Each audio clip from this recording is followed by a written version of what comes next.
انا ہدیناہ السبیل اما شاکرا و اما کفورا، ہم نے تو ہدایت کا راستہ واضح کر دیا ہے، چاہو تو شکر گزاری کی روش اختیار کرو، خواہ نہ شکری کی۔ اچھا، لیکن اس سے یہ بات نہ سمجھ لیجئے گا کہ اللہ کو کوئی پرواہ نہیں ہے، ٹھیک ہے وہ گناہگاروں کو بھی بخش دے گا، مجرمین کو بھی بخش دے گا، اور نیکوکاروں کو تو اس نے بخشنا ہے۔ نہ، اس طرح نہیں ہے۔ اور اکثر لوگ کہہ رہے ہوتے ہیں او جی اللہ نے ساڑی نمازہ نہیں چاہیے دیا، استغفر اللہ، یہ بات آپ کیوں بولتے ہیں؟ یہ آپ کس کو بول رہے ہوتے ہیں؟ مطلب میری نماز تو نہیں کو پڑھ رہا نا، تو مجھے کیوں سنا رہے ہو؟ جس کی پڑھ رہے ہو اس کو سناؤ، اللہ کی پڑھ رہے ہو۔ تو اللہ نے کب کہا ہے کہ مجھے تیری نمازیں چاہیے؟ کہیں کہا ہے؟ اللہ کہتا ہے تمہیں تمہارے لیے نمازیں چاہیے۔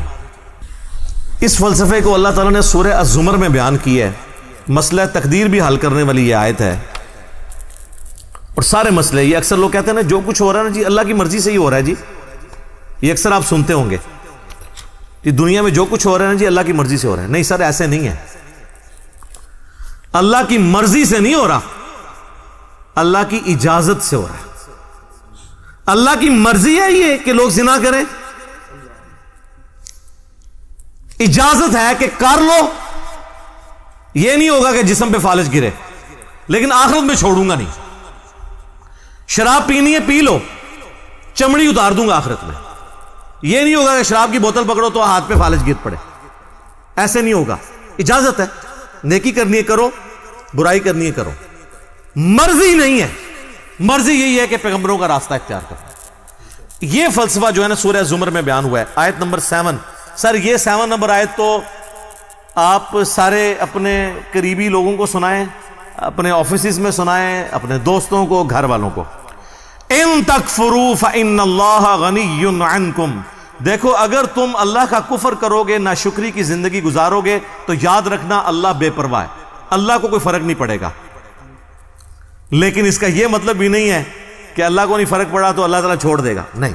وَلَا يَرْضَى لِعِبَادِهِ الْكُفْرِ، لیکن میں کبھی راضی نہیں ہوں اس بات پہ کہ کوئی میری ناشکری کرے، میری نافرمانی کرے، میرا کفر کرے۔ وَإِن تَشْكُرُوا يَرْضَهُ لَكُمْ، اور اگر تم شکر گزاری کی روش اختیار کرو گے، یعنی اللہ کے تابع فرمان رہو گے، تو یہ اللہ تعالیٰ تم سے پسند کرتا ہے۔ وَلَا تَزِرُ وَازِرَةٌ وِزْرَ أُخْرَى، کوئی جان دوسری جان کا بوجھ نہیں اٹھائے گی، ہر شخص نے اپنے اعمال کا جواب دہ خود ہونا ہے۔ ثُمَّ إِلَىٰ رَبِّكُمْ مَرْجِعُكُمْ، اس کے بعد تمہیں لوٹ کر تمہارے رب کی طرف جانا ہے۔ فَيُنَبِّئُكُمْ بِمَا كُنتُمْ تَعْمَلُونَ، پھر وہ تمہیں خبر دے دے گا جو کچھ تم دنیا میں اعمال کیا کرتے تھے۔ إِنَّهُ عَلِيمٌ بِذَاتِ الصُّدُورِ، بے شک وہ تو سینوں کے چھپے ہوئے رازوں کو بھی جاننے والا ہے۔ اللہ اکبر، یار اللہ سے کون بھاگ سکتا ہے؟ میرے بھائی آپ اپنی داڑیوں سے، پگڑیوں سے، نمازوں سے، تسبیحوں سے دنیا کو دھوکہ دے سکتے ہیں، قانون کو چکمہ دے سکتے ہیں، اللہ سے بھاگ کے کہاں جائیں گے؟ اللہ تو اتنا باریک بین ہے کہ جن لوگوں کی نماز، حج، زکوٰۃ بھی لکھے ہوں گے نا قیامت والے دن، فرشتوں نے نیکیوں کے ڈھیر لگائے ہوں گے، اللہ 0 سے ملٹیپلائی کر دے گا۔ اللہ سے بڑا ڈر لو سر، اللہ بڑا ڈاٹا جائے۔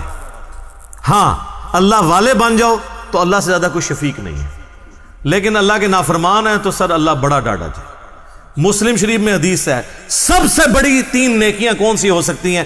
تینوں نیکیوں کے بارے میں نبی علیہ السلام نے کہا کہ یہ کرنے والا بھی جہنم میں چلا جائے گا۔ نمبر 1 آپ نے فرمایا قیامت والے دن اللہ تعالیٰ ایک شہید کو اٹھائے گا اور پوچھے گا میں نے تجھے اتنا کچھ دیا، اچھی صحت دی، تو نے میرے لیے کیا کیا؟ وہ کہے گا یا اللہ جان سے قیمتی کون سی چیز تھی تیرے لیے دے دی؟ تو اللہ تعالیٰ فرمائے گا تو نے جان اس لیے دی کہ لوگ تجھے بہادر کہیں، تو دنیا نے تیری بڑی تعریف کی، تو دنیا سے اپنا اجر لے چکا ہے، میرے ہاں کوئی اجر نہیں، اوندھا منہ کر کے جہنم میں۔ فرشتوں نے اسے شہید لکھا ہوا ہے، اللہ نے کہا نا،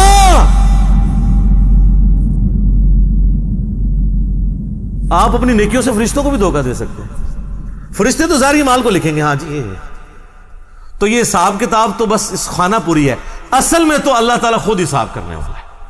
اللہم حاسبنی حسابا یسیرا، آمین۔ پھر اللہ تعالیٰ ایک سخی کو بلائے گا کہ اتنا مال دیا تھا تو نے کیا کیا؟ وہ کہے گا یا اللہ جو بھی مجھے جگہ ملتی تھی نا کہ یہاں پہ تو نے خرچ کرنے کا کہا، میں نے کوئی جگہ نہیں چھوڑی کہ وہاں پہ خرچ نہ کیا ہو. اللہ تعالیٰ فرمائے گا تو نے اس لیے خرچ کیا کہ لوگ تیری تعریف کریں کہ یہ بڑا سخی ہے، تو دنیا میں تیری بڑی تعریف ہوتی تھی، میرے ہاں تیرے لیے کوئی اجر نہیں ہے، اوندہ منہ کر کے جہنم میں. پھر قرآن کے قاری کو بلایا جائے گا. اللہ تعالیٰ کہے گا میں نے تجھے قرآن دیا تھا، تو نے میرے لیے کیا کیا؟ کہے گا یا اللہ میں نے اتنے لوگوں کو قرآن سکھایا، قرآن کی تعلیم دی. اللہ نے فرمایا یہ اس لیے کہ لوگ تجھے قاری کہیں، تو دنیا میں تیری بڑی تعریف ہوئی. تیرے نام سے پہلے بھی 8 دمیں ہوتی تھی، بعد میں بھی 10 دمیں لگتی تھی. یہ میں اس کی تشریح کر رہا ہوں. پھر لوگ کہتے ہیں نہیں دیسی تو لکھے ہی نہیں سی ہوا، دیسی اتنا کوئی نہیں لکھا ہوتا، وہ آپ کرنا ہوتا ہے بچوں، کیونکہ قرآن پرانا نہیں ہوتا. قرآن اگر نبی الاسلام کے زمانے میں بات ہو رہی ہے نا سورۃ الانفال میں کہ اپنے جو گھوڑے ہیں وہ جہاد کے لیے تیار رکھو، تو آج گھوڑوں کو ہم میزائل میں اور ایئر کرافٹس کی فارم میں اس کو ترجمے اور تشریح میں بیان کریں گے. ہمیں یہ کوئی گلا نہیں کرے گا یہ قرآن میں گھوڑے لکھیا سی تسی یہ کیوں بیان کیتا ہے. تو تسی کھوتے نہ بنو، اپنی عقل بھی استعمال کرو، وہ تو ڈاکٹرین ہوتی ہے. اللہ تعالیٰ اس کو اوندہ منہ کر کے جہنم میں پھینکے گا. سر ان 3 بڑی نیکیوں سے بڑی کو نیکی کسی کو پتا تو مجھے بتا دے. شہادت سے بڑی کوئی نیکی نہیں ہے. سب سے قیمتی چیز اللہ کو دے دینا، جان. اللہ کی راہ میں مال لوٹانا.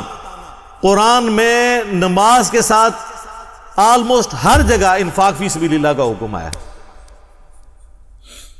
اور تیسرا قرآن کی تعلیم، وہ تو سر بخاری میں حدیث ہے تم میں سب سے بہتر وہ جو قرآن سیکھے اور سکھائے.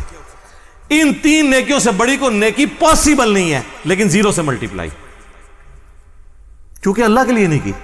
مسند احمد میں حدیث ہے جس نے دکھلاوے کے لیے روزہ رکھا اس نے شرک کیا، جس نے دکھلاوے کے لیے نماز پڑھی اس نے شرک کیا، اور جس نے دکھلاوے کے لیے صدقہ کیا اس نے شرک کیا. کی نیکی ہو گیا شرک. یہ کیا بات ہوئی؟ نماز کیسے شرک ہو گئی؟ نماز تو اللہ کی ہوتی ہے، پڑھی بھی اللہ کے لیے لیکن دکھانے کے لیے کسی کو.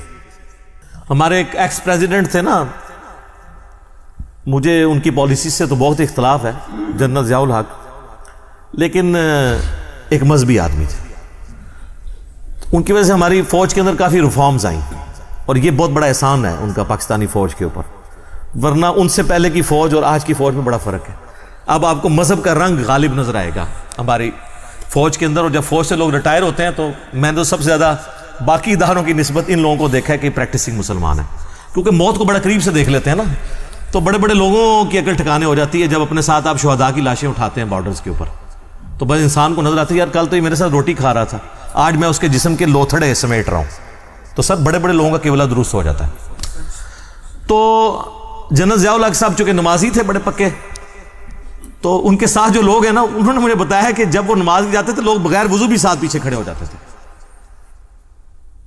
تو ان کو نماز پڑھنے کا تو موڈ نہیں ہوتا تھا. اور وضو تو ایک تردد ہے نا، اور وضو کسی کا چیک تو نہیں ہو سکتا سونگ کہ اس کا وضو ہے یا نہیں ہے، تو وہ اس پر ٹوٹل پورے. جس طرح ہمارے یہاں پہ کئی پولیٹیکل لیڈرز کے لوگ جنازے پڑھنے کے لیے صحافی بھی آئے ہوتے ہیں، اگر آپ ان سے نماز انہیں نماز بھی نہیں آتی اور جنازہ پڑھنے کے لیے آئے ہوتے ہیں، ادھر سوٹیں لگا رہے ہوتے ہیں، ادھر میسیج دیکھ رہے ہوتے ہیں، ساتھ ہی جنازے کی اناؤنسمنٹ ہوئی، جنازہ پڑھا، نہ ان کو دعا آتی نہ وضو کیا ہوتا ہے الا ماشاء اللہ. یعنی یہ نا آپ کہیں کہ میں ساروں کے لیے بات کر رہا ہوں، تو وہ ساری اس طرح کی جو نمازیں پڑھ رہے ہوتے ہیں وہ تو دکھلاوے کی ہو رہی ہوتی ہے نا، اللہ کے لیے تو ہو نہیں رہی ہوتی ہیں. تو استغفر اللہ الذی لا الہ الا ہو الحی القیوم واتوب الیہ من کل ذنب واتوب الیہ. آمین ثم آمین.